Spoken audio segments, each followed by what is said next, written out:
Bismillahirrahmanirrahim. Assalamualaikum warahmatullahi wabarakatuh. Halo adik-adik, apa kabarnya hari ini? Semoga kita semua selalu dalam keadaan sehat walafiat. Baiklah, sebelum memulai pembelajaran, marilah kita berdoa agar pembelajaran kita hari ini diberikan hikmah dan ada hidayah yang diberikan oleh Allah. Baiklah, berdoa dimulai.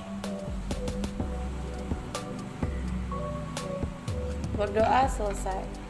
Alhamdulillahirrabbilalamin. Selawat serta salam tak lupa kita haturkan kepada Allah dan Nabi Muhammad SAW, di mana kita diberikan kenikmatan, kesehatan untuk bertatap muka pada hari ini walaupun dalam keadaan online.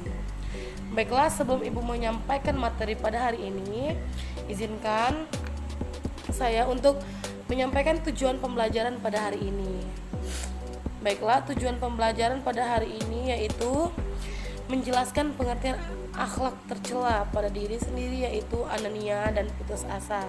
Dan yang kedua, mengidentifikasi contoh perilaku akhlak tercela pada diri sendiri, yaitu anania dan putus asa. Yang ketiga, mendeskripsikan dampak negatif dari akhlak tercela, yaitu anania dan putus asa.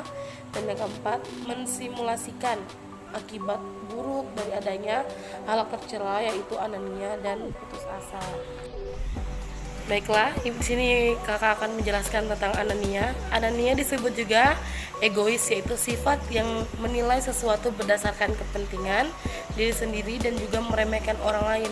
Dalam Islam mengajarkan agar kita senantiasa selalu tolong-menolong. Anania adalah sifat sangat tercela dan membahayakan di dalam pergaulan di masyarakat. Anania juga disebut dengan penyakit iri hati, dan jika dibiasakan maka akan menjadi dampak buruk, bisa menjadi sombong, kikir, takabur, dan diiringi dengan iri dan dengki.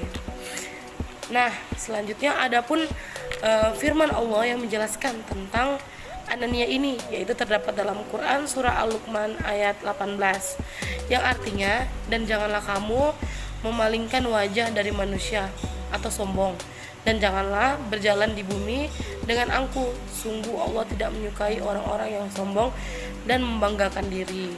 Jadi tidak baik bagi seorang muslim untuk sombong apa yang harus disombongkan, karena seluruh isi alam semesta ini hanya milik Allah dan kita manusia hanya makhluk yang lemah.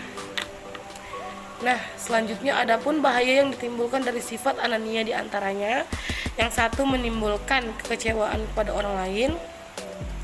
Yang kedua, merusak hubungan persaudaraan. Yang ketiga, memutuskan hubungan silaturahmi. Selanjutnya ada putus asa. Putus asa dalam sifat yang merasa dirinya telah gagal atau tidak akan mampu dalam meraih sesuatu harapan atau cita-citanya, dan ia tidak mau berusaha untuk melanjutkan apa yang diinginkan. Contohnya, putus asa dalam lingkungan sekolah. Bisa kita lihat jika ada teman kita ingin sekali juara satu dalam kelas, tapi ia gagal dalam mewujudkan impiannya, lalu ia putus asa atau putus harapan kalau ia tidak akan mau belajar lagi dengan sungguh-sungguh. Nah, ini yang dimaksud dengan putus asa. Jadi baik-baik kita menghindari sifat tercela ini, karena wajib bagi kita untuk terus berusaha dalam mencapai satu tujuan atau cita-cita. Kegagalan itu adalah suatu kewajaran di mana ada hikmah yang harus kita ambil, dan juga menjadi tolak ukur di mana letak kesalahan kita. Selanjutnya ada dampak negatif dari sifat putus asa. Yang pertama, merugikan diri sendiri karena membuang waktu, tenaga, dan potensi yang kita miliki. Dan yang kedua, susah untuk mencapai kemajuan karena tidak berani berbuat atau khawatir mengalami kegagalan. Baiklah, adapun Al-Quran yang menjelaskan tentang putus asa, yaitu terdapat dalam Quran surah Yusuf ayat 87, yang artinya, wahai anak-anakku, pergilah kamu, carilah berita tentang Yusuf dan saudara-saudaranya, dan jangan kamu berputus asa dari rahmat Allah. Sesungguhnya yang berputus asa dari rahmat Allah hanyalah orang-orang yang kafir. Selanjutnya ada ciri-ciri orang putus asa.